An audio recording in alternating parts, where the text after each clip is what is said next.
Hi, this is the Kentuckiana FileMaker Developers Group March 23rd meeting.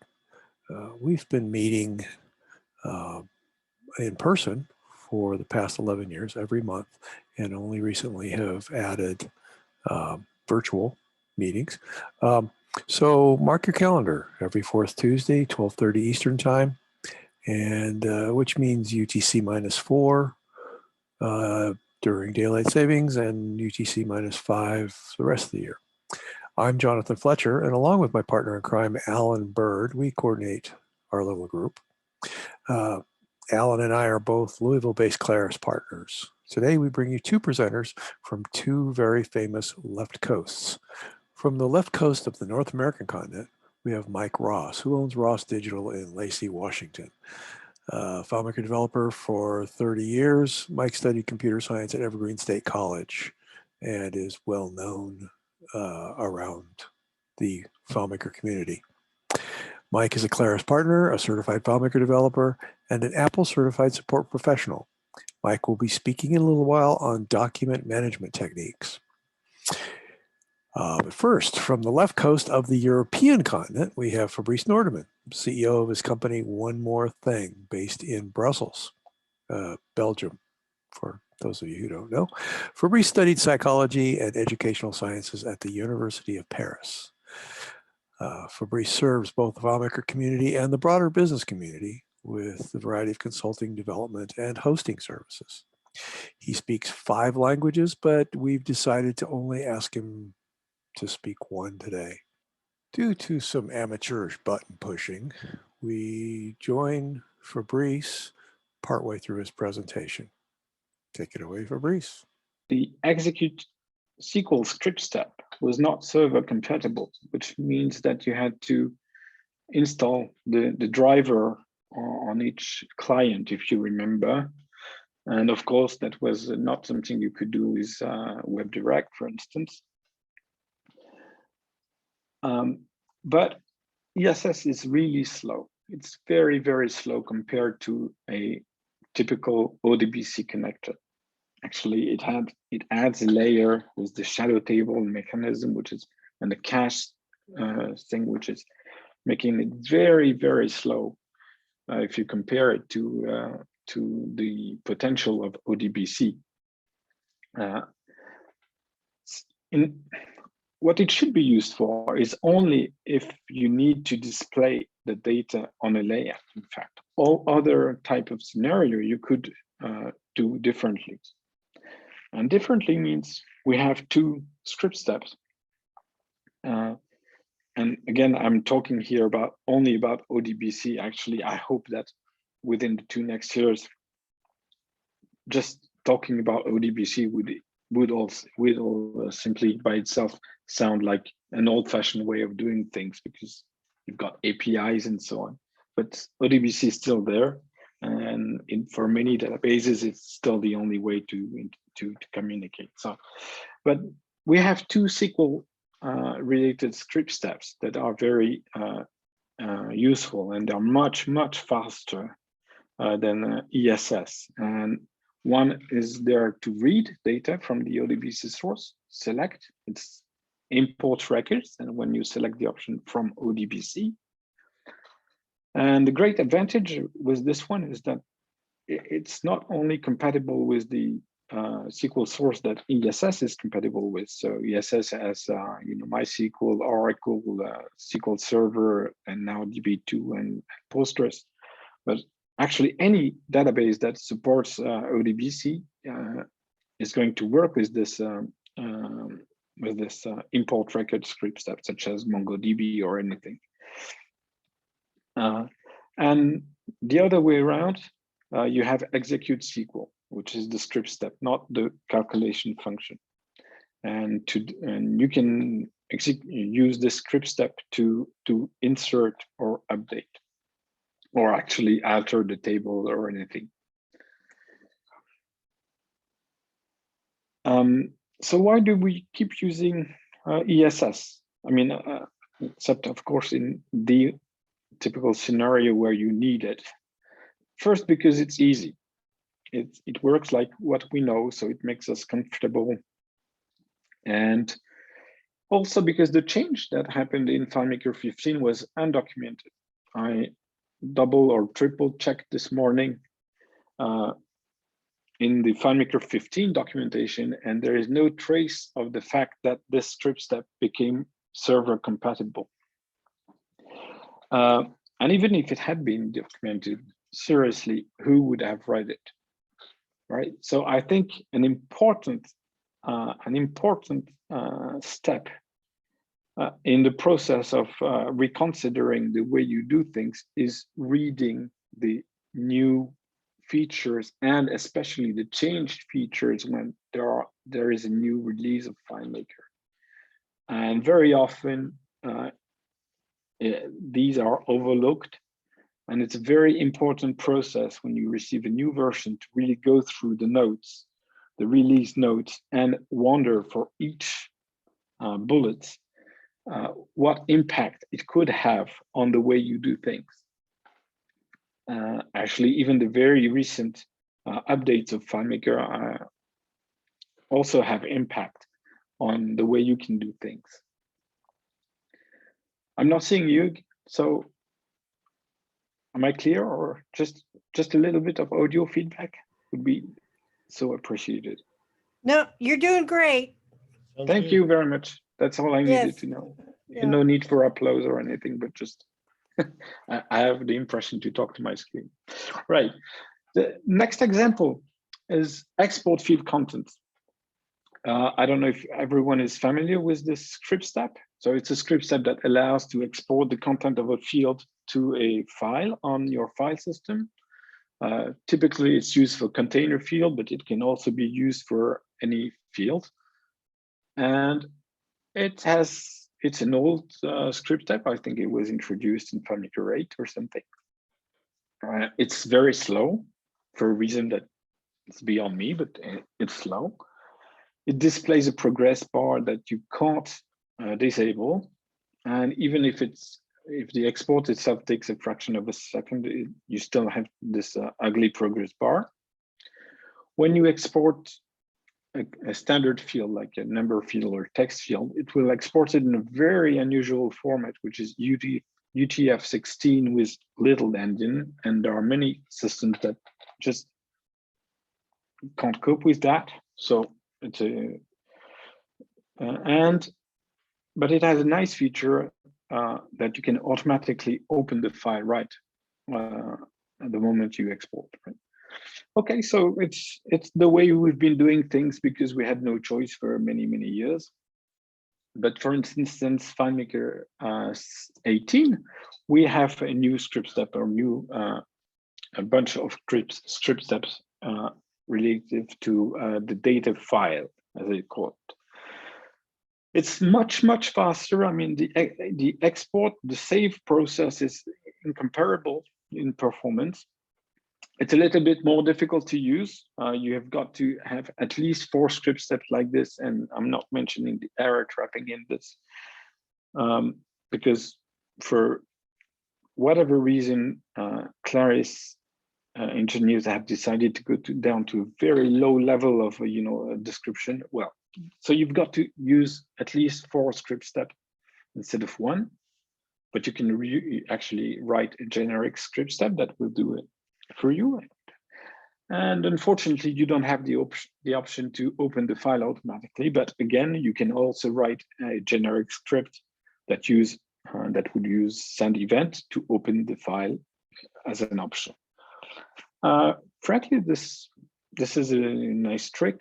Just all you need to do is search everywhere you're using export field content and just replace it by these 4 lines of script, and it's incomparably faster. And it works as well with containers, which is a little known fact. You just export the containers and save the file on your file system.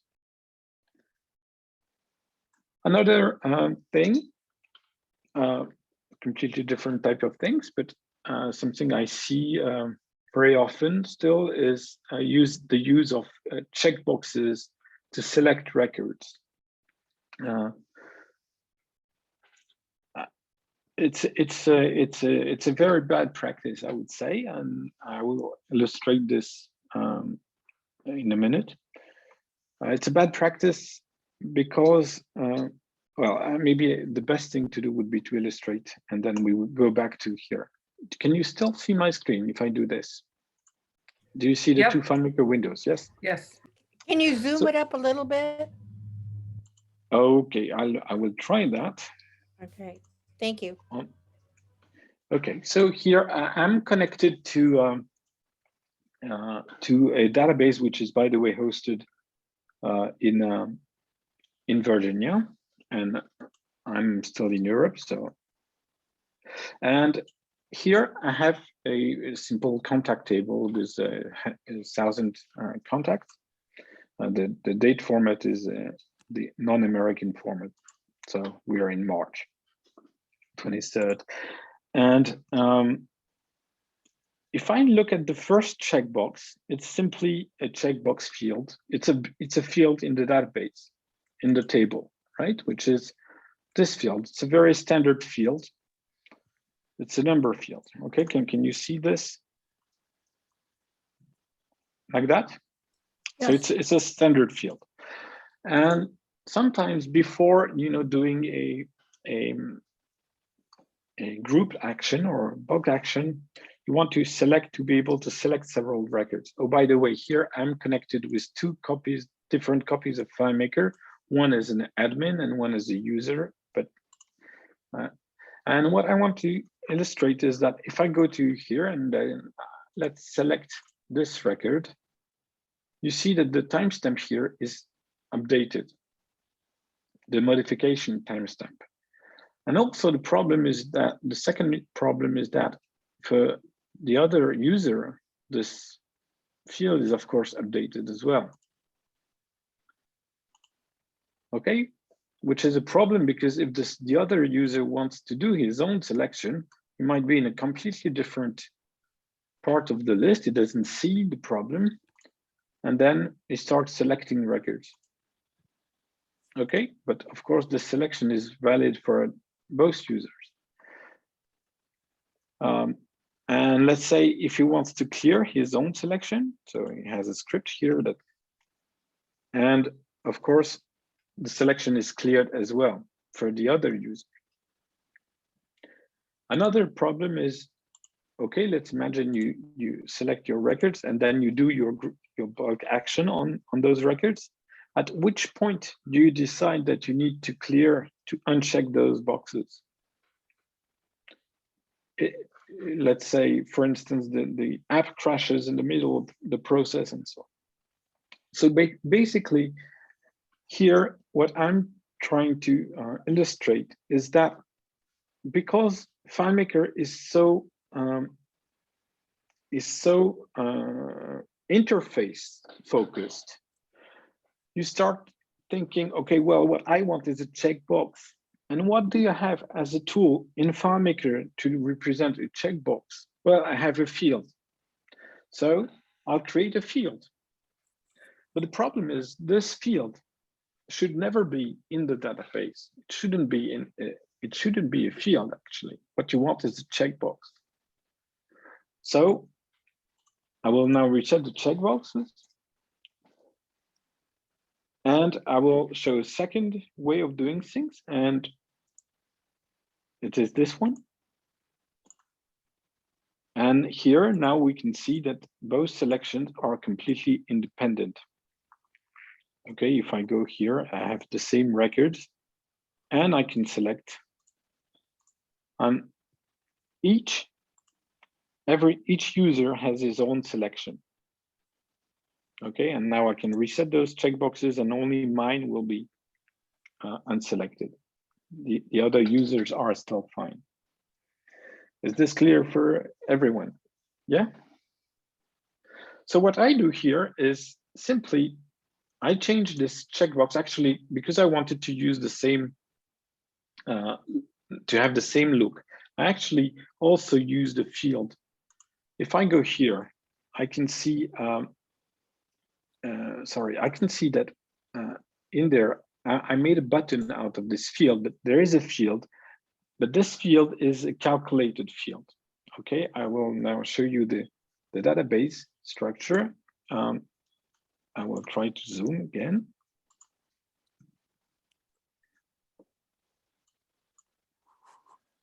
Can you see it correctly now? Yes. Yes. Okay. So what I had, the first checkbox was simply a standard field. The second checkbox is a global field, and it's text. And what I'm doing when I'm clicking that button is adding or removing a value to this text, right? And then I have a calculated field just for this, for the display, that is just checking, is my primary key present in this list, right? So what is the big difference between those two approaches is that this is a global field. So it's in my session, my user session space. It's not in the database space, although FileMaker, because of the way it was built in the first place, and it's still very handy by the way, but have those type of fields such as globals or unstored calculations. They still are presented as fields of your table. Same goes for summary, but in fact, they are not. They're not really part of the database. They are in a different space. So here for the global field, each user can have his own value, and same goes for the unstored calculation field, right? So for instance, never mix up. So to sum up, you should never mix up what is the database space and what is the user session space. That's what I meant with this long and painful example. Okay. Just a tip. I think I became a good developer on the day I really started to pay attention not to modify the modification timestamp for good reasons. I mean, this is, if you focus on this, if you are starting to think, well, okay, there's no reason why this record should be marked as modified, because just I'm doing something on it for my own need as a developer, not because the data that really the user is interested in has changed, then I'm doing something wrong. And the day I started really focusing on this, it was a huge effort because I had to reconsider a lot of things, but it really helped me. It was a tipping point in becoming a good developer, I think, which I hope I am.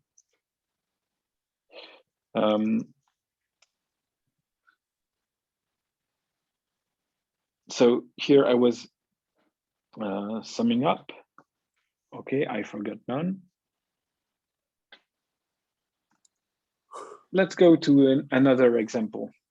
It's a much easier thing to understand, but here it's just an old habit. I see often, well, I see them actually a lot less now that we are in the lockdown, but I see some member of my team or my own team sometimes move a layout object just because they want to access something that is underneath. And I'm sure many of you know what I'm talking about, but there's just no reason anymore to do it. We've been doing it for 30 years, but now it's the time really to stop doing that.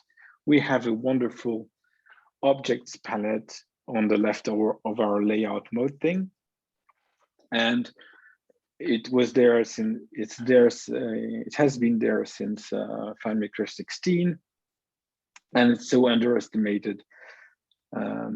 Command Alt T or Control Alt T, if you're on Windows, is your best friend. You can call this panel at any time. Although it's true, it's still lacking a lot of keyboard shortcut, I think, but at least the main is there. And as you see, you can structure completely your layouts with slide controls. Slide controls are, very easy to handle objects, and you can use them just like you use divs in HTML or layers. Well, it doesn't do everything a Photoshop layer does, for instance, but still, it's very, very useful. Sometimes people also complain that you cannot add an object to an existing group. You've got to ungroup things and add the new object to and regroup again. And this is true, but very often if you work with slide control, with slide panels, well, then you just don't need to do it anymore, because just dragging an object onto the panel is already doing the job. And also you can sort objects. Of course, if you drag an object to the top or to the bottom, it will change. Its Z index will go to the foreground or to the background. But most of the times, objects don't overlap, and it makes sense just to have what you have at the top of your layout. Pretty much at the top of the pile, and it's very easy to get organized with that. So, and just hide an object by clicking the eye icon, and you access the objects that are underneath. So just stop moving the objects for just that. There's no reason to do it. Okay, and then I have, I think it's my last example. Creating complex relationships just to display some records. So for instance, this is an example. I went to a real life solution. I remember that we had very complex relationship in this one. And I counted 16 fields. So the layout is here on job, and we want to display things that are here on the right. And there are 16 fields involved, including the ones that are hidden here, that are involved in the relationship. Plus, some of them are unstored calculations, and they involve 8 more fields somewhere on the schema. And that's just for one query, just to display a portal, right? So when you see this kind of thing, you just scream like, who did this? And well, I must admit, it was me. It was me, but I have a good excuse. I always have. It was in 2007. It was with FileMaker 9. But as I said, the worst developer is me 6 months ago, and you should always keep this in mind.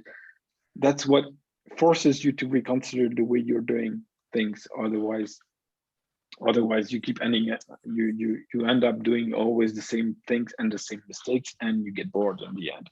But this was in FileMaker 9, and the solution is actually still working. And now it's not a solution anymore, it's a custom app. As you know, it has changed completely, well, the naming at least. But now you've got new methods to do it, right? Here we are talking only about the display. I remind you, the idea was not to be able to loop through the records or do calculations based on the results and so on. The idea was just to display the portal. And now we have new methods to do it. Actually, some of them were already there. I was not clever enough at the time, but I could have used find, obviously. Quick find wasn't there, and execute data API were not. And list off was the problem, because we had for years and years a number of ways to collect the values of a field on a found set, but it wasn't until FileMaker 13 that we got this list of summary feature. So no, and now I'm going to show it here, for instance. So here is another ID I have. So let's say I will now search for all people with A, and I can do it with quick find. And you see, I have the idea was to search for A or in the first name or in the last name. So here I just did it by quick find, and as you see, it's very easy. So what the script does, it goes to a layout that was specifically designed for that, which is there, where I can add the fields I want to be searched. There could be more. So the script goes to this layout, performs the quick find with this criteria, and then it returns the list of IDs in a global field. And then the relationship, which is pure UI, it's only for me as a user at this moment. And then the relationship is based on this global field, right? So this is, so I could also search. So you see we have a Adeline Kilalia. This must be a Hawaiian fish or something, no? I don't know. And I do quick find and I find her like this, okay? Just to do this through a relationship would be extremely complex, but quick find is making it very easy, okay? Find, if I do things with find, I can also find, let's do it with the same thing with A's. It will find or the people who start with an A here, or who start with an A here. That's the same as quick find actually. But if you start doing, what was it? It was Adeline and space and Kilalia, and then click find. Of course, it won't find because it's searching in each field if it has the two words, which is not the case. But you can also use operators such as give me people with letter that start and that is Y or greater, which means Y or Z, and I will find them. Okay, this is much easier, of course, than setting up, complex keys and relationships and so on and so forth. Most of your relationships are used for interface reasons only. Why bother making the relationship graph complex just for that when you can do it on runtime? So just to be sure everyone gets it, I'm just going to debug that script.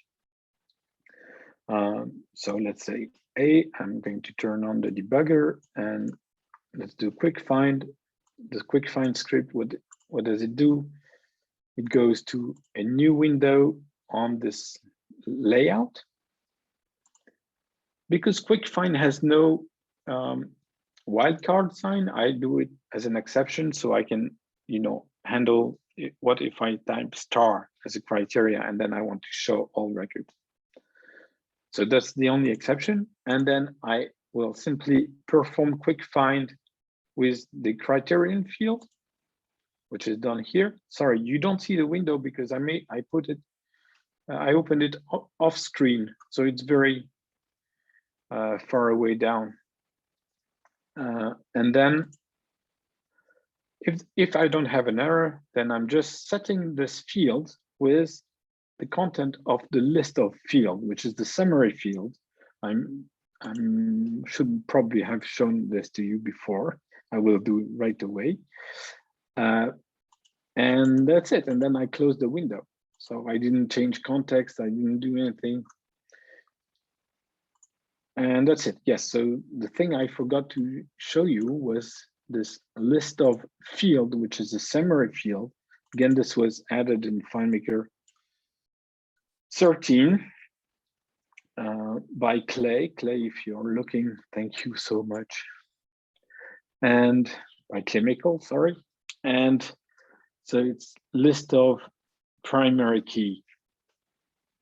And it's listing all the values of primary key in the found set. In the found set or the summary, sub-summary part, or well, it behaves just like a summary field, which it is. Okay, was this example clear enough? There is actually a third way of doing things. Here, I use quick find and there is find. And since FileMaker 19, we also have a new way, which I like very much, but which is not so simple to explain. It's called execute FileMaker data API. It's a new script step, and you can. It's very powerful, and it saves you the need to go to the layout. So it's context independent, although it requires a layout to return the result and some parsing.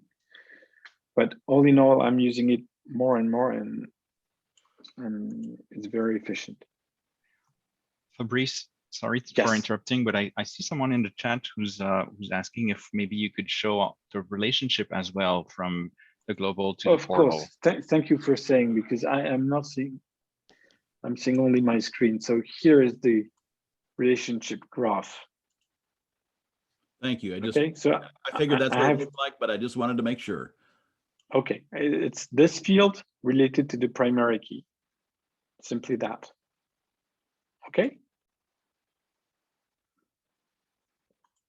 If you are interested, I'm in this quick find thing, because I think it's probably the most underrated feature in FileMaker, because it was very lightly, not to say more, marketed when it was released with FileMaker 11.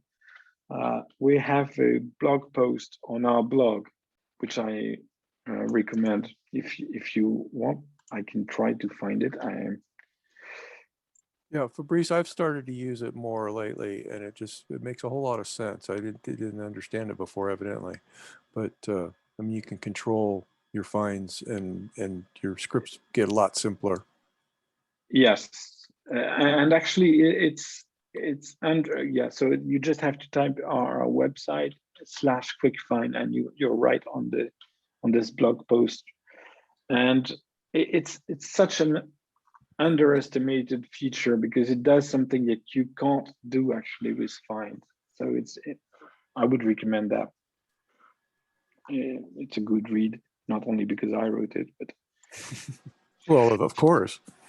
Fabrice, can I interrupt? Yes, of course, please do. So in that quick find implementation, I see, if you can bring the file back for a second, I see that you're using a user input with the field like criterion _G, and then a button that does the quick find or the find.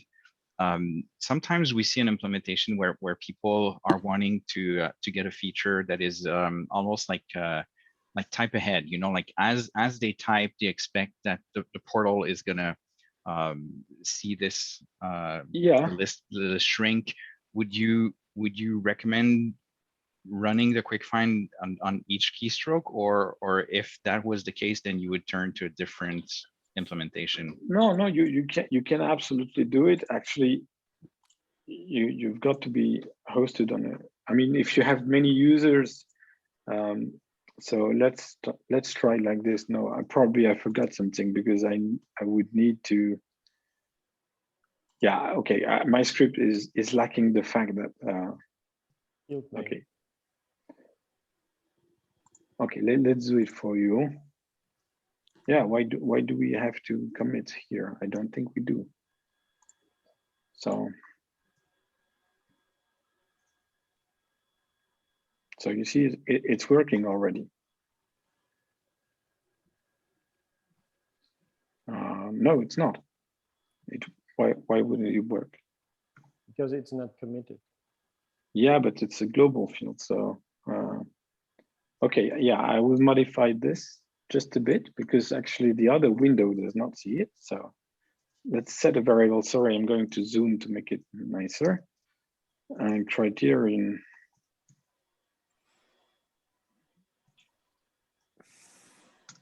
And now we are going to use that variable here.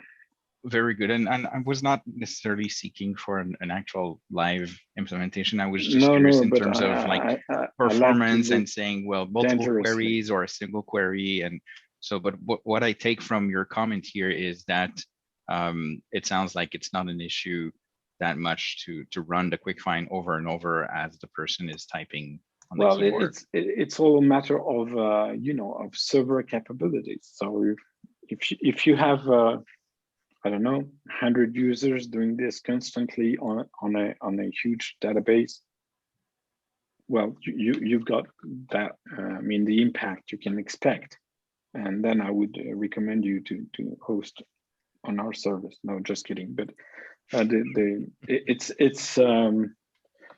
I mean, it depends on the actual use case. Yes. Yeah, exactly. But still, you're using the find engine, not the index engine, which is different. It's something different than the type of find that is used in the relationship, right? So thank you. It's a different mechanism. May I add something?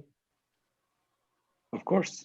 If you add on timer script, which just performs the quick find after a certain amount of whatever milliseconds, you can have you can type, and after you stop, then the time runs to perform the quick find. That means the quick find doesn't run on every character you type, but only for when you stop for a while. So that might be a nice addition. And unfortunately, this doesn't work if you have a script in pause before, which is, but yeah, it's true. You can get a very nice interface with this on timer technique. Yeah, that's correct. Usually 0.3 or to a half a second is a really good delay. Exactly. You can type a couple of characters, or if you're a fast typist, you can shorten it. But exactly. It works really nice. Thank you. Okay, and then I'm finished, and then I plan to discuss what you might want to bring in. I don't know if it was Fabrice. I like to quote Alan Weiss. You said that you were the worst developer 6 months ago. His line is, "I am always amazed at how stupid I was 3 weeks ago." Who said that?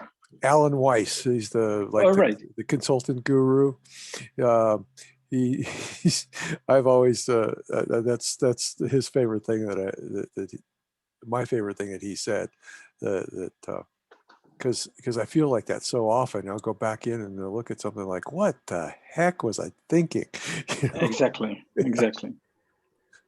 So by the way, so Fabrice was doing this talk in Berlin, and it was like 105 degrees Fahrenheit. I don't know what that is Celsius. They were doing experiments about global warming right in that room. It was so hot. And so I was kind of grouchy, and but not grouchy at Fabrice. And it was a couple minutes into his talk, I said, no, wait, this isn't, it was titled Things We All Do Wrong. And I said, Fabrice, isn't this things you all do wrong? Like we, as in the audience. And he said, yes, it's things you all do wrong. Yeah, but the day after I had another session that was about all the things you do right. Yeah. Which was much more positive. Yeah. It was a good session, the things you all do wrong. Yeah, and FileMaker changes. So, I mean, even even what you displayed today was, we did it this way before, and now we do it this way, and here's why we do it this way. So that's great. It really Yes. adds to it. Yep, we don't use flip phones anymore either. So Yeah, Just my dad. I was talking with another developer last night. He called me for some relationship counseling. That's what I call it, because he's always talking to, I can't get this relationship to work. So I joke that it's relationship counseling. And so, but he had this layout that looked like a spreadsheet, and I'm like, oh, it's a database. You don't have to think Excel anymore. That's one of the things that so many people are like, oh, well, let's just add another column. Well, no, it should be another table. Yeah. And Fabrice, also to add to the overall discussion, I know that on my end, there are a couple of things that I want to improve, and I should spend more time in coming up with newer models, if I would say. And the things I would be targeting would be on one end security, on another end error trapping. And the third item I would say would be altogether design, because I think in the layouts we were given a lot more tools than they were available. Back when you said in 2009 and 2000, I don't remember the old example with all the string of relationships that you had in your presentation. But we were given more tools, but oftentimes I feel like we shy away from using them at their full potential, and sometimes we wish there would be even more tools than the ones that are there. But if we don't use the ones that are there, then we're kind of starting with a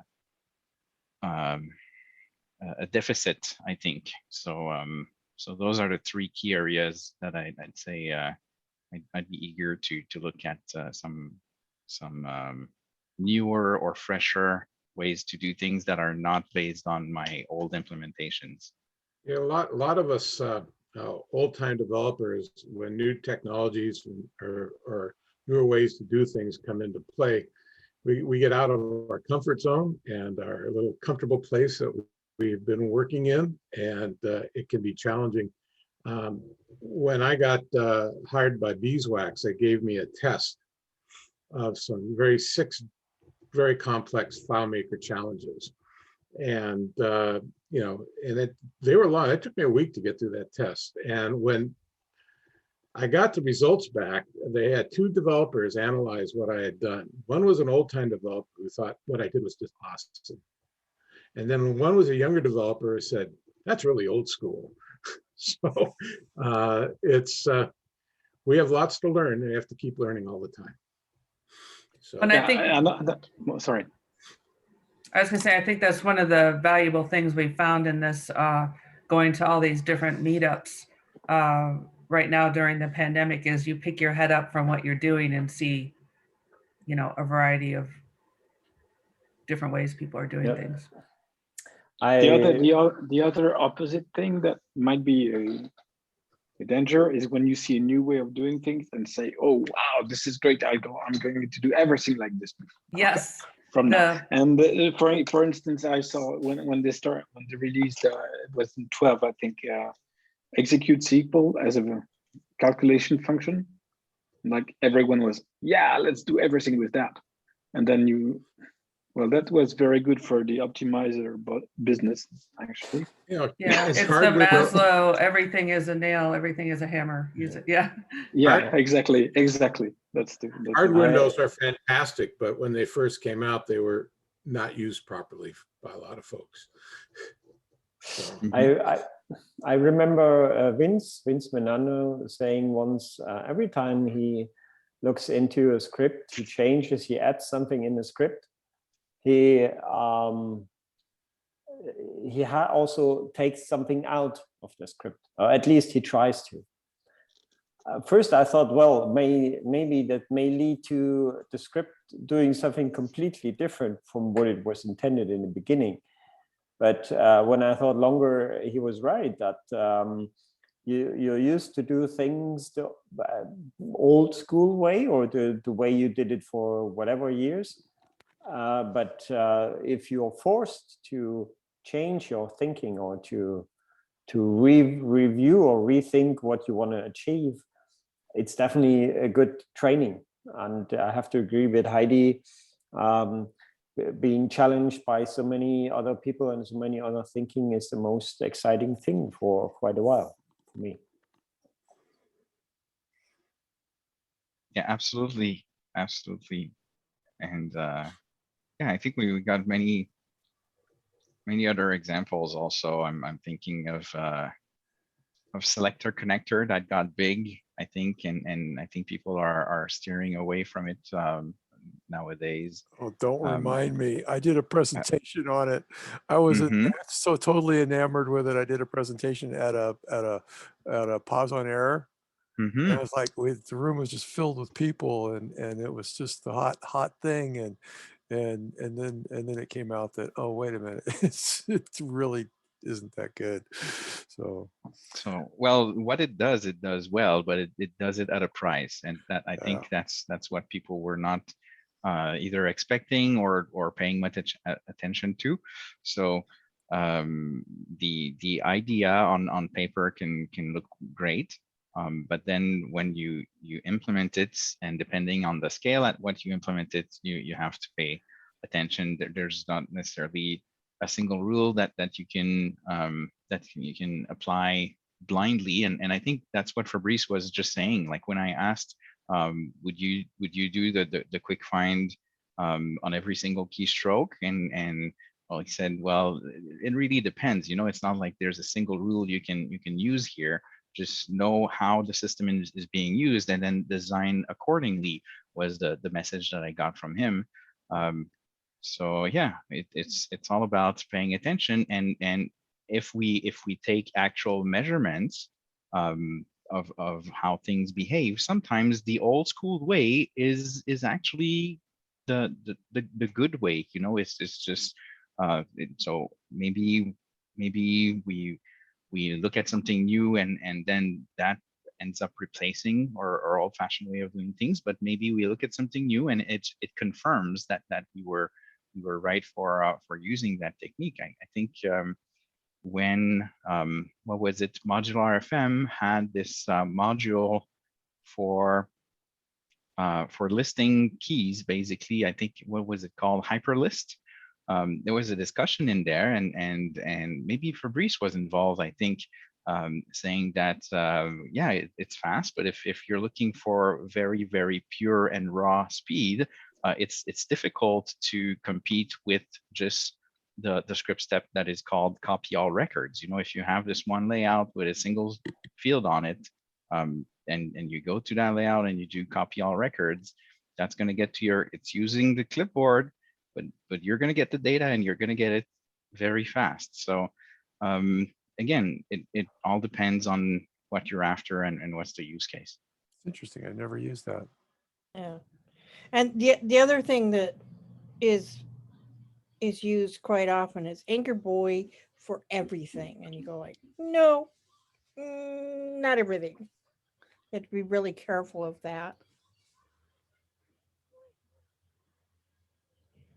Oh, Martin, I'm sorry, I just saw your note. Martin, you still there? You said that you were going to jump off shortly. Yes, I was. I'm sorry. I had my mic off. All yeah, right. I got to take a 2 o'clock call. So. Oh, okay. Well, you did this to me last month too. I was all ready. Wait a minute. Come on, show it. You're invisible. Oh, you got a copy. I got this is Martin's book. Come on. It's here. I've got a copy too. Oh, yeah, do you really? Yeah. Y'all are the reason I got that $2 royalty check. Right. Yeah. One from him and one from me. Yeah. So anyway, Did you ever read it yet, Jonathan? I think I've made it through the first chapter. Oh, geez, that's terrible. Don't say that. What about you, Beverly? Well, I just got it. Okay, give me a break. Okay, So, all right. right. Good deal. Well, thanks, guys. But I mean, this is really good stuff. I've learned a tremendous amount in just an hour. So thanks very much. But Okay, I've got to well, run.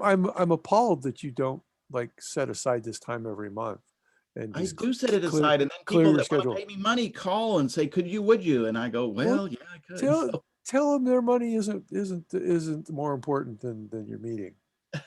So what you're saying, Martin, is we have to pay you to be attending the meeting. no. I always learn so much. I mean, I have to say, I was taking screen grabs as fast as I could because, like, I got to use that. And Fabrice, I had never thought about using Quick Find that way. I always kind of thought, "What's the point?" Now I get it. So, Well, the nice thing is that you can set up a layout that just has the fields that you want it to search. right. Or you can have a field where you turn them all off, but it just searches those. And I've done things like where you go to a layout and then you step through each field and add a new find on Right. each field to do an OR find. Whereas if you just do a quick find with what fields are on the layout, and it's so fast and so simple, it's way less scripting. Yeah. So, So, and I just all right. started. I got to doing run, that folks, lately. but I Later. appreciate y'all so much. Good to Thanks see for you the again, Martin. presentation. Bye-bye. I'm out of here. Can I get So- in here for a second? Can y'all hear me? Yeah, who's talking? Ron. Me. You're very faint, Oh, there Ron. you are. There you are. Your All right. microphone is the other side of the room, it sounds like. All right, let me switch over to a headset and I'll jump back in. Okay. Hello? Hello? Mr. Scott?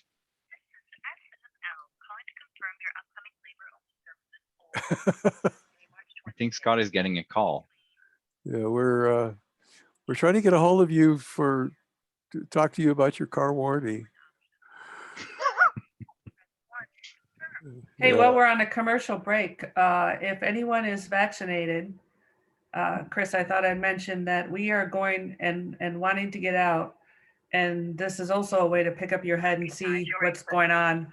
The DEF CON cybersecurity conference in Las Vegas, August 5th to 8th is live this year. And it is really well worth. It's $300 to attend. It's cash because they don't register you because of we're recording right now, so I won't say anything. But it's an amazing conference just in terms of your awareness of just a whole variety of security, hardware, software issues. And we had a group of like 8 people go a couple years ago. So anyone who wants to go hang out. Cool. Yeah, I'm naturally vaccinated. Does that count? I don't have to take the jab. Yeah, I mean, I only said that because I don't want to be responsible for someone getting sick. So Yeah. You mean I you pasted got a link to the COVID before? documentary in the chat. yeah, he had COVID when he was on a meetup a couple months ago. He was meeting up with COVID. You're talking But about me? don't they say you have to take the vaccine anyway? Oh, yeah, and you have to wear 3 masks too. Yeah. I thought even if you had COVID, you needed to take the vaccine. I know they're saying that. They also say that even after you have the vaccine, you have to wear a mask. So I'm just wondering, where does it stop? Well, Oh. when So- you get herd immunity, Yeah. which will Yeah. be Chris- a while. Yeah. Yeah. And Chris posted a link to the DEF CON documentary if you want to see what it's okay. about. Cool. Yeah. Okay, you back, Ron? You said you were gonna. Oh, you're muted, or no?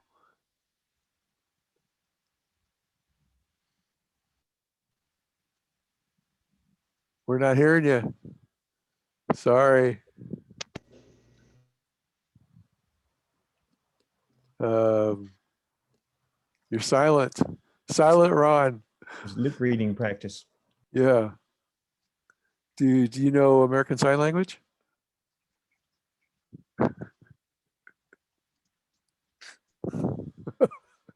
Right now he is muted, so that's not gonna help. But maybe he needs to select the input in his microphone.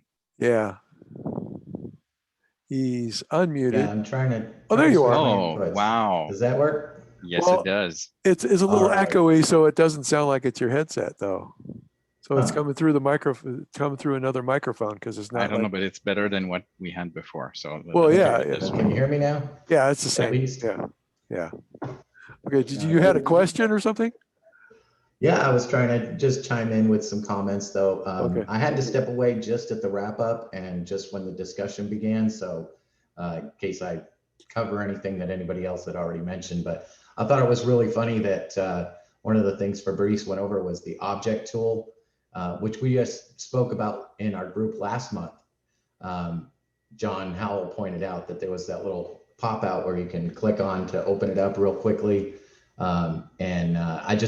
It was funny that he mentioned it, but I also kind of wanted to mention that since we talked about it last month, I've been trying to make a point to use it more often.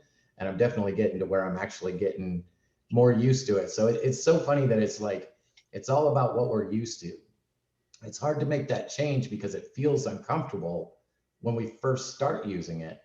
But the only way it's going to get comfortable is to just force ourselves to do it. And so the more I've forced myself to go to the object tool, the more I've been, getting used to it. But some of the other stuff that kind of crossed my mind as we were talking about those complex relationships to create something on a layout.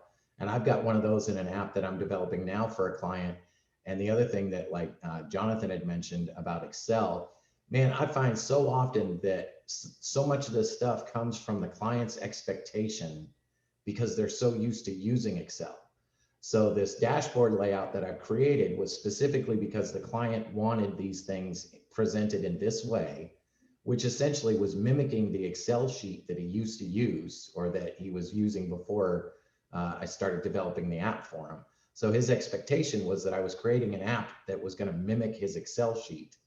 And so I've ended up creating this really complex string of relationships to bring in all this information for him. But that's just one of the things that I've experienced with clients for sure, is that people are so used to Excel that they expect you to give them something that looks like Excel. And it takes a while to kind of, once you start to present to them the other ways of viewing and getting to their data. So like for now, that dashboard, I built it for them for now, but my expectation is that once I get the reporting built in, that will give them all that same information. He'll probably realize why that dashboard really doesn't need to exist. But the other thing about that as well is that this last month I've been going through a client. We started to develop some web direct access for some of the database that I have built for him over like 12 years. Man, I never realized how fast web direct is. So fast that now that the client has, after experiencing web direct, now he wants me to convert everything to web direct so that he no longer has to use FileMaker. And it's, man, it's quite an undertaking, but it's fun. It's a great experience, but I had not realized just how fast web direct is. So it's a 30 user system. Generally, at any given time, there's about 20 users on it. It's an in-house server on location at their office. And of course, this derives out of a lot more remote access and things like that. So I'm kind of concerned as more people convert over to web direct, that puts a lot more on the server, doesn't it? Like, can I expect to run into any problems? Hey, Ron, I can comment on that. And I just want to caution you that that's easily one can fall into the trap of the new tool is now a hammer and everything's a nail. WebDirect's wonderful and it's fast. I showed it in Germany 2 years ago at that conference that several people here were at, and it can be 10 times faster than FileMaker natively, but there's a tremendous amount of preparation to make sure it deploys properly, and it's great for a lot of things, but it's certainly not a universal solution to things. There are certain constraints that you have to be aware of, but I've not seen that it's hard on the server. A server with good resources can handle lots of web direct sessions. I'm doing a migration this weekend for a large manufacturing company that has hundreds of users in a web direct server in 3 countries, all throughout North America, from Canada to Mexico, all on one server, and it performs well, but that was really, really well planned. So, and we've got 256 gigabytes of RAM and 24 processors and 4 NICs. So that was planned properly to handle that. But I just warned you that it's a very cool tool, but it's not the universal solution to everything. So, and if you ever want to talk, we can talk. Happy to chat with you about it. I definitely, we need to get that call that we've been planning on making, because I'd love to talk to you about that. Yeah. We've just been busy. You know, Well, both of us it's busy. definitely the battle between, of course, the battle between the client now thinks that it's the hammer.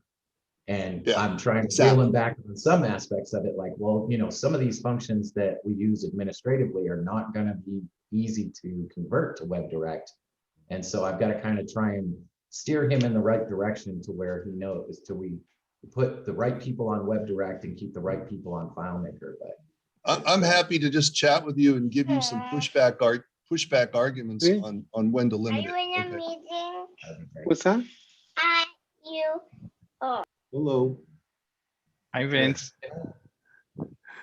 Yeah, can I get in another question that I have real quick? Yeah, sure, go. We were talking about quick find and those kind of things. I do have a solution that something very odd has been happening. It's a table that's got about 2.5 million records in it. And a number of the users, that's basically where they live, right on a layout on that table. And there's a find there that I've scripted, and I've tried scripting it with quick find, with regular find. Like, I've gone through all of these different ways of doing this, but what the result is that occasionally a user will run that find, FileMaker itself will crash. And when the user logs back in, the record they were looking for is deleted. It's gone. And it doesn't have, the cascading deletes do not delete. So it's just the record that the result that they landed on. FileMaker seizes up and crashes, and the record's gone.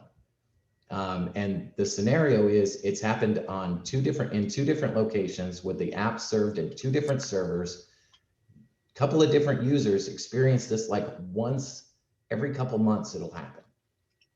And that's it. Like, I'm pulling my hair out because I've re-scripted this find a number of different times. Has your file been recovered in the past? Yeah, the file still remains recoverable. It doesn't affect any other users. No, but has it been recovered in the past? It has been recovered in the past, yes. Right. So it's a 12-year-old solution that over the years it has run. Like, I've run into. So probably typically this happens when you have, after recovery, a character in one of the fields. I mean, I've seen this issue. I don't want to bother everyone. Maybe we can have a talk after if you want, but I can probably give you a hint about it. Yeah, that'd be great. If you want to hit me up in the chat and let me know how to reach out to you, I would love to get some help on that. Ron, one quick thing. I ran into the same problem we had, and it turns out that they were using a computer with a touch screen, and the record was not locked. And so when the person moved their hand across the screen, they actually interrupted the find. It took us forever to find that. Once we locked the record on, we were okay. Just something you might want to look at. Okay. Yeah, there's no touch screens being used that I'm aware of. So. Okay. Michael is going to talk to us about document management systems and techniques, because FileMaker has some tools to support that. And so he was going to share with us the benefit of his 30 years of FileMaker experience here. So, Okay. Mr. Ross, you're up. Yes. All right. Europe. By the way, Jonathan, you had mentioned the left coast of Europe. I don't believe there's a right coast. Right. But there definitely is a left coast. Pointing that out. Yeah. It definitely is. Brussels is as left as you could get, pretty much, in Europe. Yeah. Okay. All right. So let me pull up Pull up our little thing here. So today we're going to talk about managing containers, and kind of threw this together really quickly. So I'm an independent developer. You know, as I mentioned earlier, been doing this for many, many, many decades. I also have another hat as an Apple troubleshooter, and I've recently signed on with Beeswax to do some additional work there. So hello, Vince. Good looking guy. Thank you. Hey, Mike. Yes. Hi, Vince. Hi. How are you? I'm very good, thanks. So, so is that picture that you took a long time ago or something, or? No, that's, I actually took that about 3 days ago. Okay, I'm kidding. So hopefully I look younger. So let's talk about managing documents in FileMaker and why you should care. So working with container fields. This is a very unique FileMaker feature. And I think it's one of FileMaker's core strengths, especially with the addition of the document management system and remote containers. So we're going to talk about how to use them, how to store them. We're going to talk about how we can leverage this particular facet of FileMaker. And one of the nice features about this is that it tends to be platform agnostic, so we don't have to worry about specific OS things. So let's get on with it. And so these are container fields, or at least it's a field full of containers. They're out in the wild. So they're used for shipping. Mike? Yeah. I Yes, think John. you're talking about shipping containers instead of externally stored containers. Oh, I thought this was FieldMaker for making containers out in fields. You know, you can make them at the low cut. What? Well, Like a, Very different. Never mind. anyway. Just so, did you hear the sound on that, Jonathan? That's cute. yes. Okay, good. I didn't know whether Zoom would broadcast that properly. Okay, so let's start again. We're going to do this in two parts, and time is limited, so I'm going to move fairly fast here. We're going to talk about FileMaker's remote container system and creating a document management system utilizing that.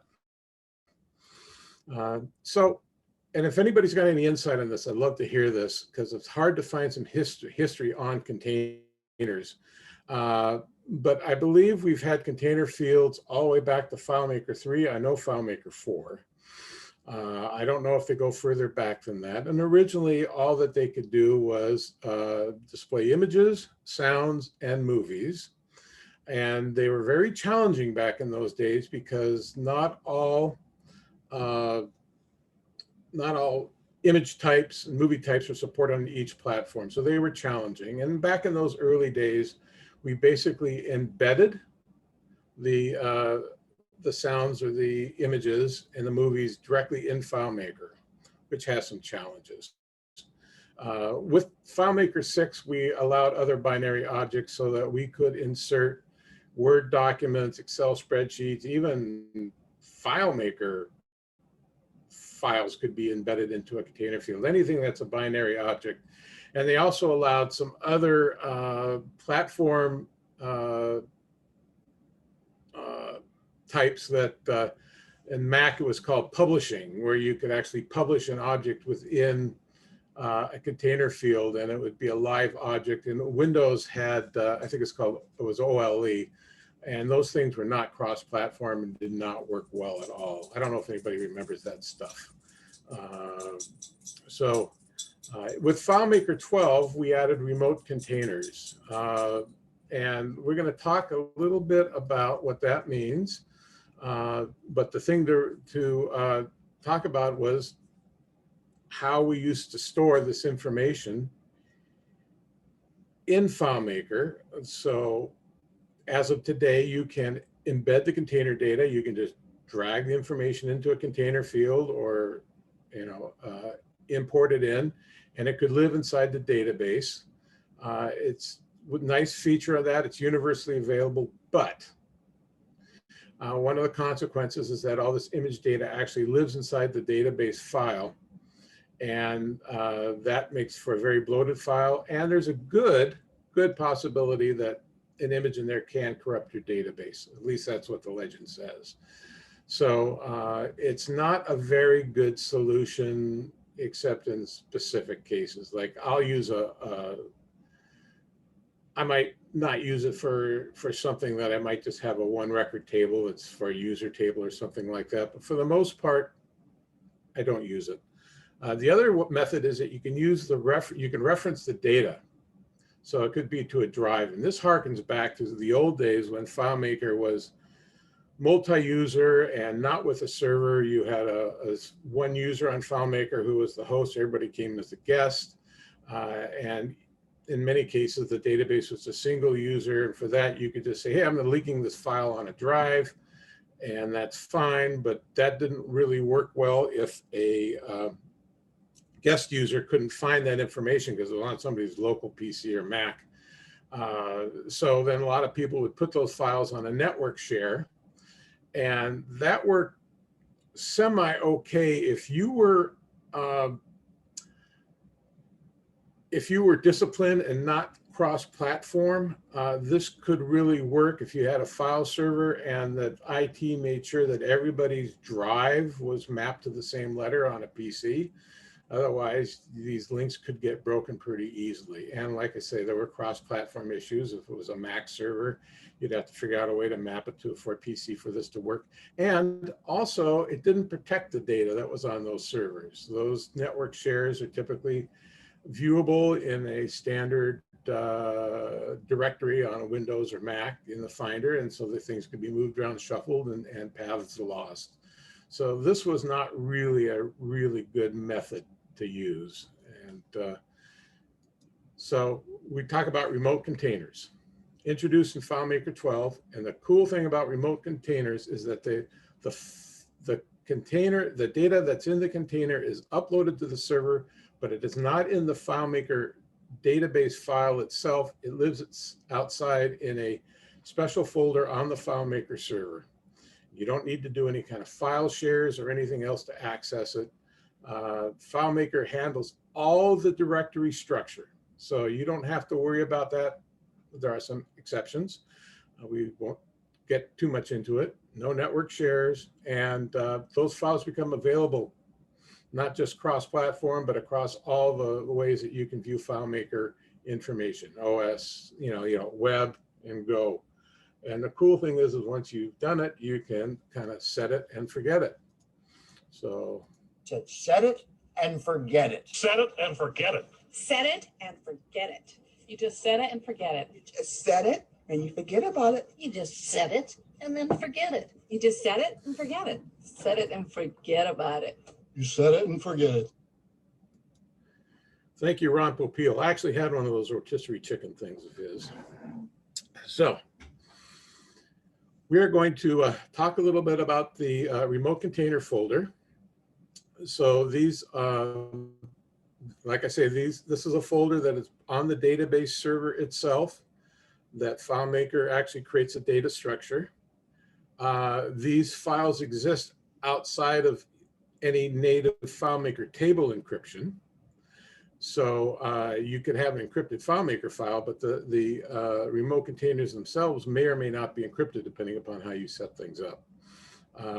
You can select some different paths. I believe there may be some limits on that. And like I say, you can also choose to encrypt the files. Also, FileMaker will tell you if that file has been tampered with in any way. So if somebody came around, somehow got into the server and modified the file, FileMaker will show you that that file has been modified. So it's not something that you should allow to happen. So let's have a look. So I built a little table the other day and I tried to make it as simple as possible. It's actually built on one of the FileMaker templates, but I added a few things. So right now we're looking at a table of products, and we have two different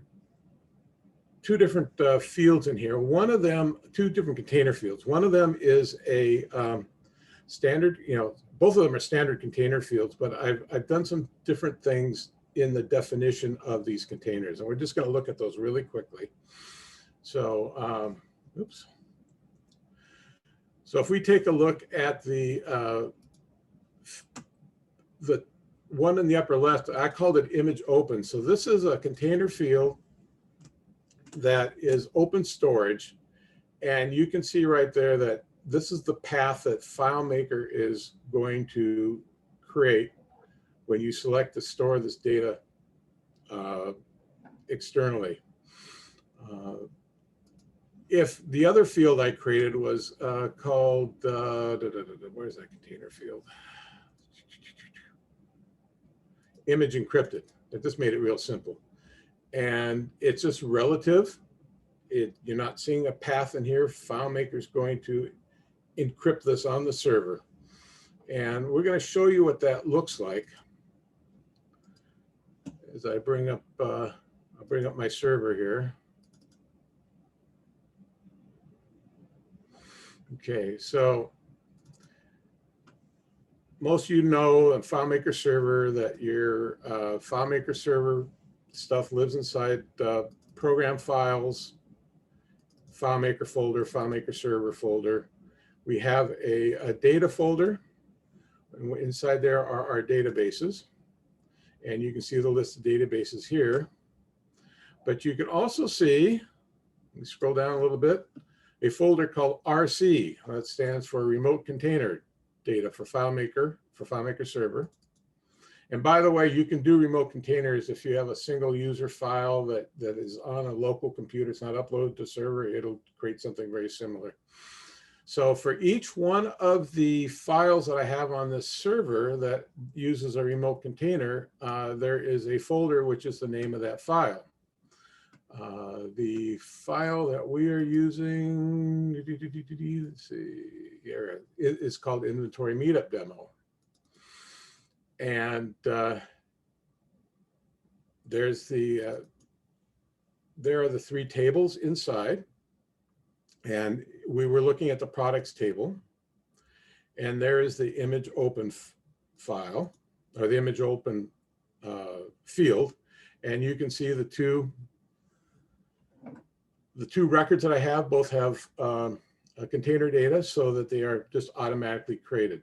Now the secure one is actually sitting here and you cannot see the data. It's just all heavily encrypted. It's somewhat meaningless. So if for some reason somebody malicious was to get onto that computer, they would not be able to see the data. And you can turn off the encryption and turn off, within FileMaker, and it would move things into the appropriate folder here. So any questions so far? Crickets. Okay. So let me go ahead and close this. Get rid of that.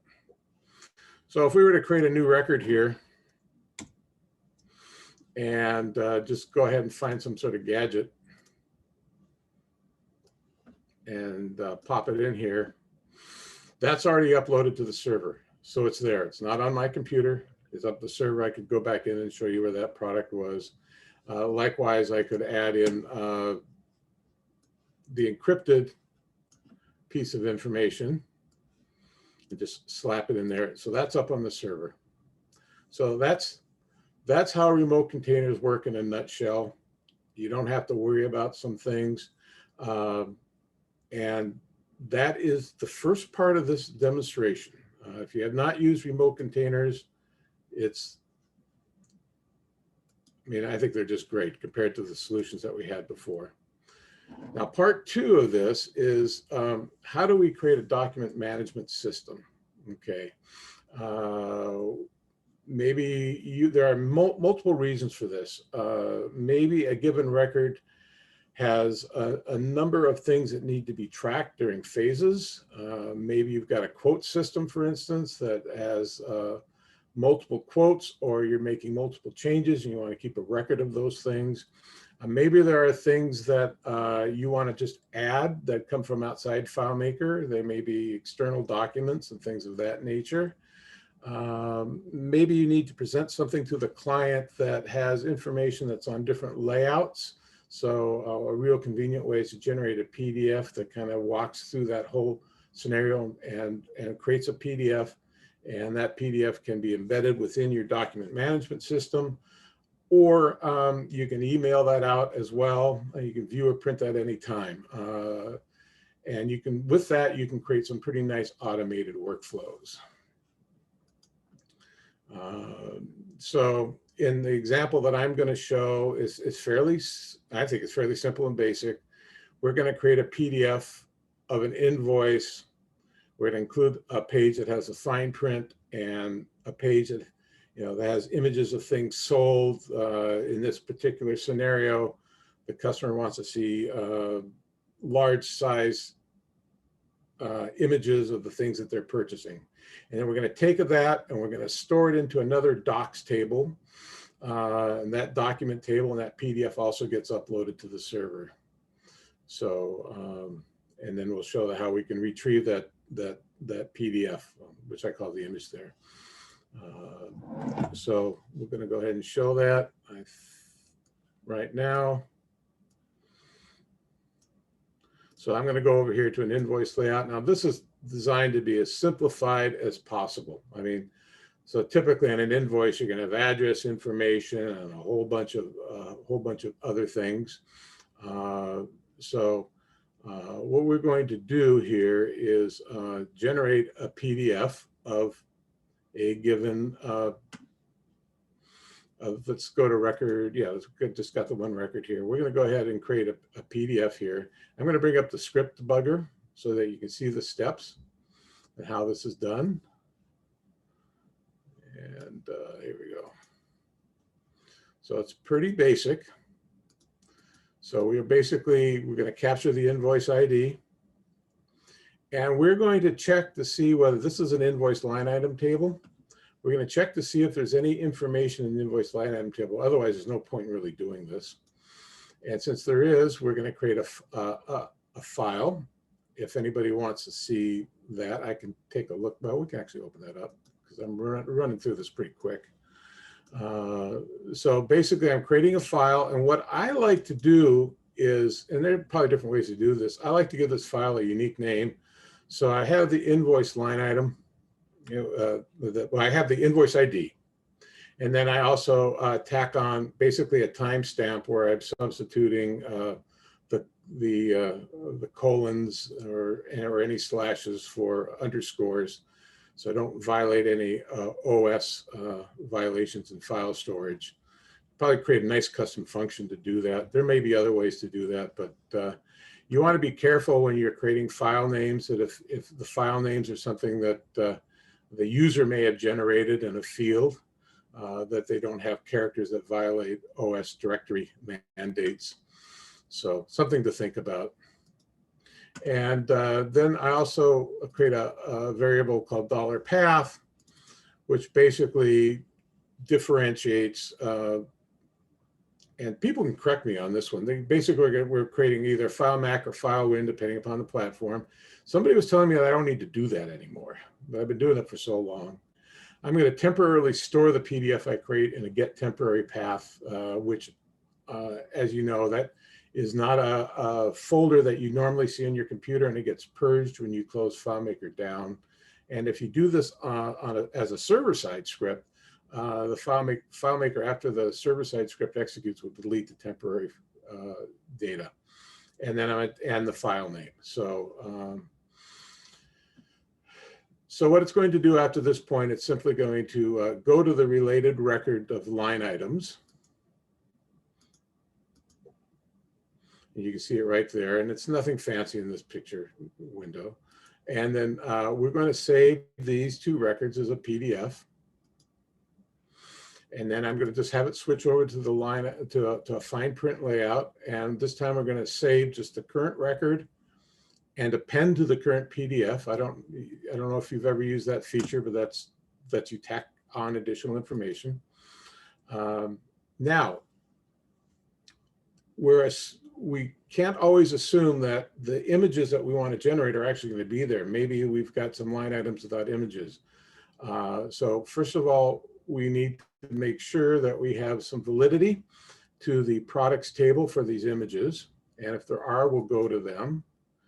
And then we're going to walk through the images and add them to the PDF. Now there's a couple of ways that you can do this. One is a loop, and what I'm doing here is that I'm checking to see if there's data. And if there's not data, and I'm only checking on this field right now, if there's not data, then I don't want to add another page. And another way that you could do this would be with a constrained command, but there's so few records here. I just did a simple loop. It's just going to add this in as an append. Go to the next record as it is. It's going to do its append. And when it's done, we've created basically our PDF, and now we're going to store the PDF in our docs table. So I actually open, and by the way, typically you're going to do this off screen, but I decided I want to show you guys, so I'm having it on screen. Normally you don't want the customer to see how the sausage is made. So what I'm going to do is I'm in the docs table that I've created, which is a portal in the main, it's a portal in our main invoice area. But we just opened up the docs table as it is. We're going to create a new record. We're going to slam in the invoice ID, and then we're going to insert the PDF. And then we're just going to close that window. And we are done. And it's a choice that you have to, when you to show or expose that PDF somewhere in that process. I didn't do it in this case, but we can actually view this PDF, and you can see you've got your invoice, our fine print, and the images in the PDF. And you could also set up a script to automatically email this to a customer. And if you make any kind of changes back on your original invoice, on the original line items, you can generate another PDF. I have a number of systems where we get really complex with the workflow on generating multiple quotes, job templating for manufacturing. This is just a real simple case right here. But once again, both the line items are up in the document management system, as well as the images that are in this docs folder are also in the document management system as well. So that's it in a nutshell. That's a very simple illustration of, I think, a very powerful feature in FileMaker. Because the cool thing is that you could set up layouts and go. You could retrieve the PDFs to view them. You could insert information into these files. We don't necessarily,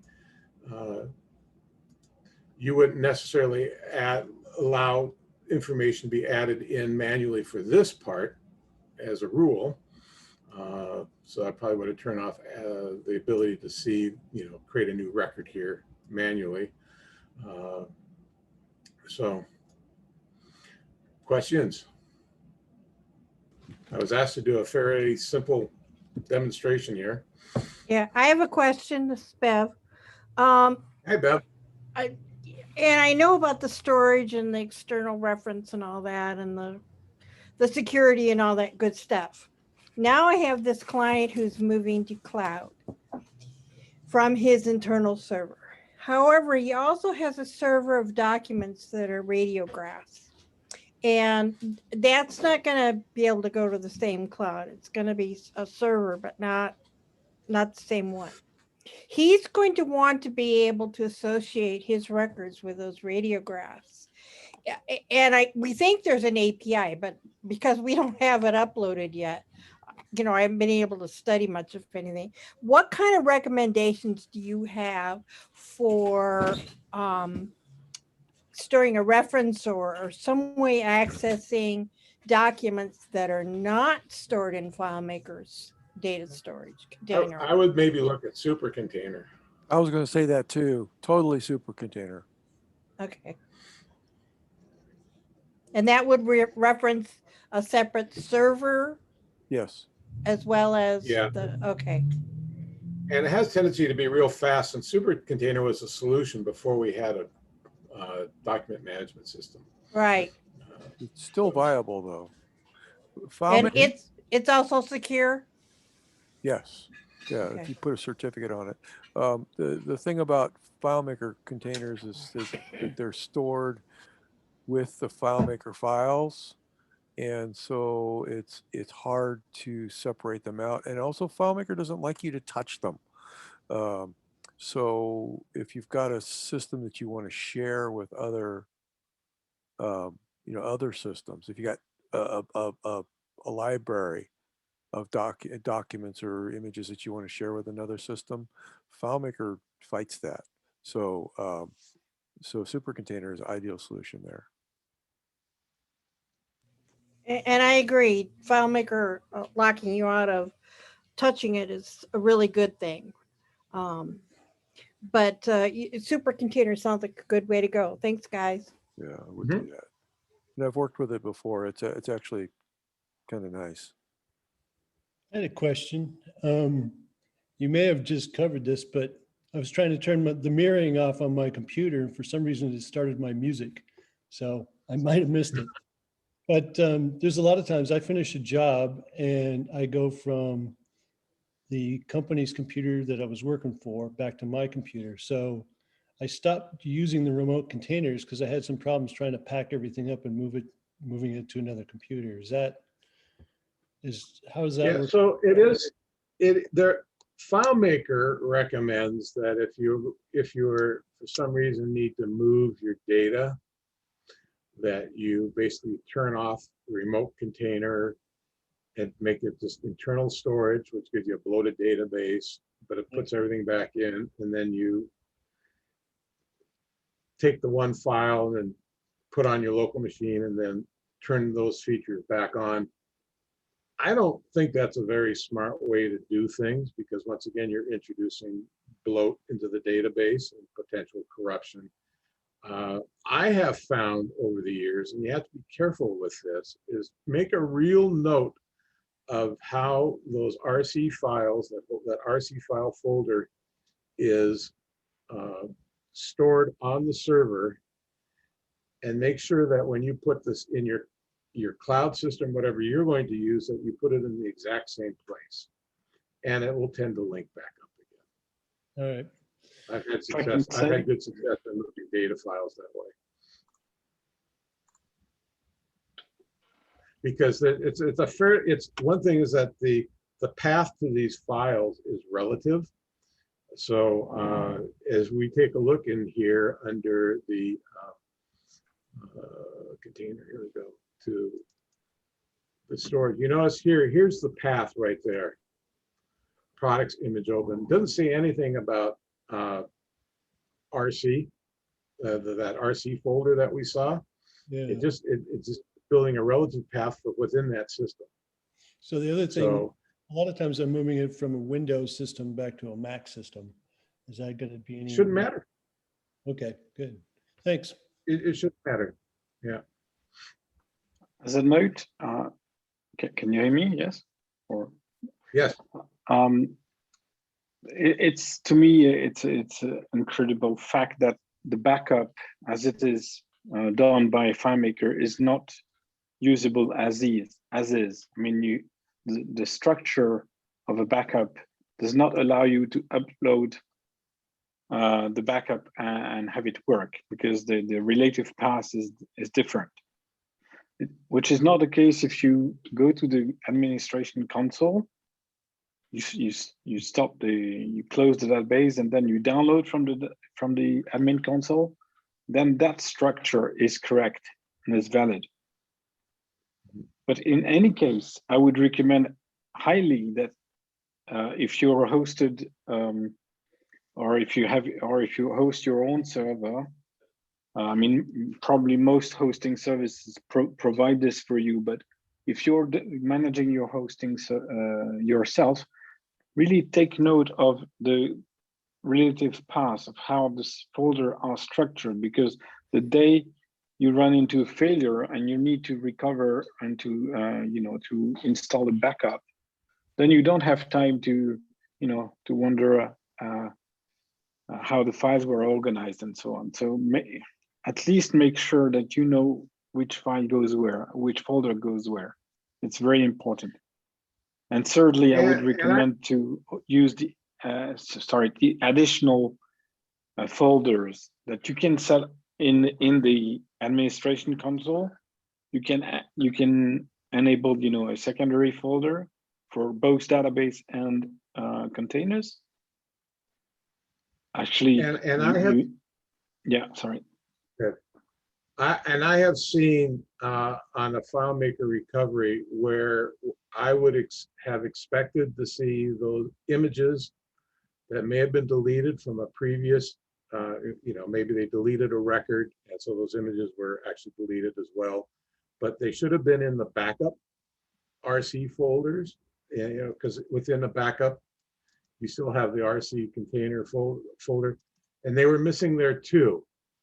So I highly recommend that that if you're going to use remote container system, that you have a good third-party backup system that's backing up these backups.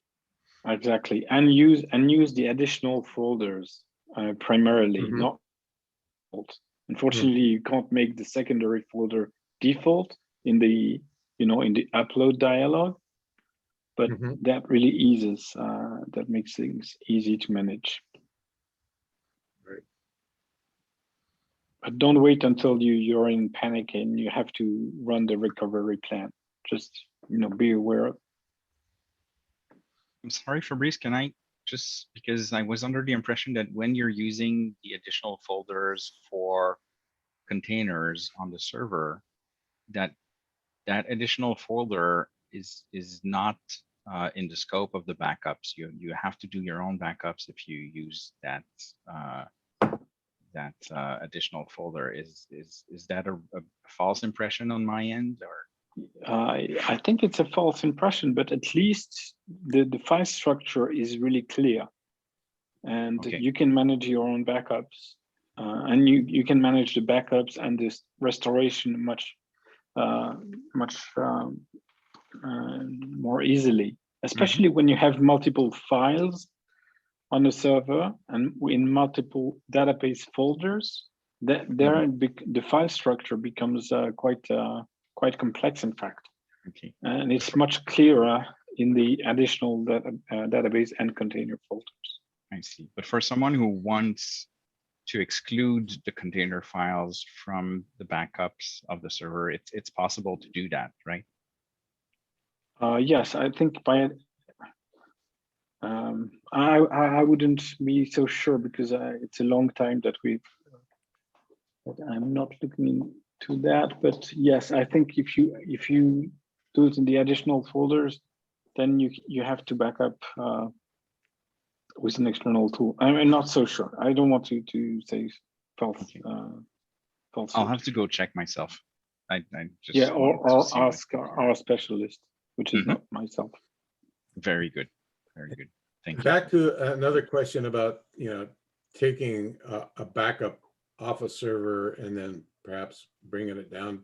Many's a time where I've had to actually want to pull a backup down from the server because I'm trying to recover somebody deleted a record that they shouldn't have. And but when you do that, you don't need to necessarily bring down the RC folder with you for that if you're not dealing with any container records, container data. So but if you're moving things to another server, yeah, you got to bring them around, and that could be quite substantive. Those files can be large. Yeah, for my stuff, I have architectural files, shop drawings, artist renderings, all kinds of stuff that takes up lots of room. So how are you doing your document management? I've got a table that's set up for it, so it's, you get the right records. If you're looking at a piece of equipment, say a ride system, it'll show you the architectural drawings. You go to that ride system, it'll pull up the architectural drawings for that, the artist renderings of it, and the shop details, schematic drawings, all that pulls up for each one of those. But I have to pack it all into the database. So do you Right. have separate docs table Yeah. for, yeah, And then I have a reference, they're referenced by the individual elements so that you go to any, Mhm. you can pull up any of those documents.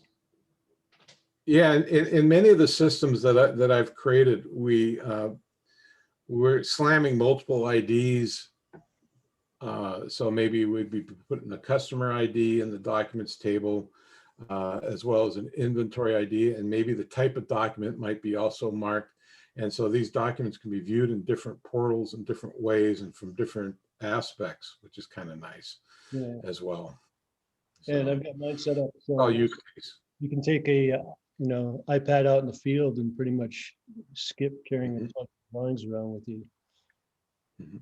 You can move around and zoom in on whatever you need. So it really helps when you're out in the field. Beverly, Yes. your thumbs up, meaning that you want to say something. No, no, no. Thumbs up is agreeing. Hey, Oh, okay. hey, everybody! Thank Fabrice for joining us today. He's got to run. So Thank you, Fabrice. Yes, thank you very Thank much. you. appreciate it. Fabrice, let's talk about doing a hosting session, a hosting presentation, or maybe you can get one of your expert guys to do a presentation on the hosting Sure. landscape and talk about the new Linux Always options. with pleasure. And if you like my French accent, you'll love his. Oh, yeah, we got Robert Now, who Nowd, yeah, who he's a regular, so we love them, the francophones. So Thank you very much for having me. yeah, And yeah, I've got to feed the next generation of FileMaker Okay. developers. So all right, thanks, Fabrice. bye. Thanks. Michael, I have another question. Sure.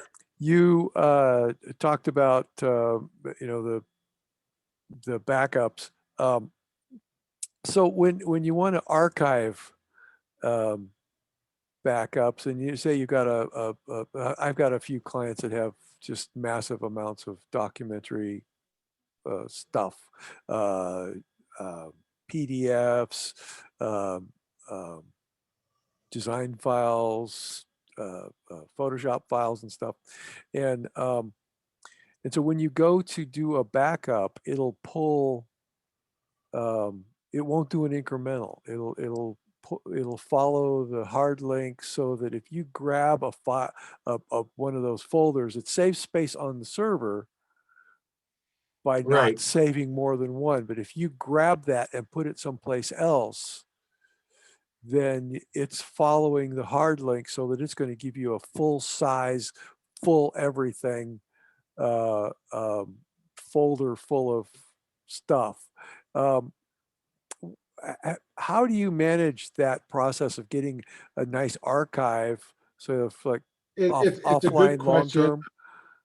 Yeah, good question. One is that maybe use a backup utility that does bit copying as opposed to directory level copying. So you're just copying bits.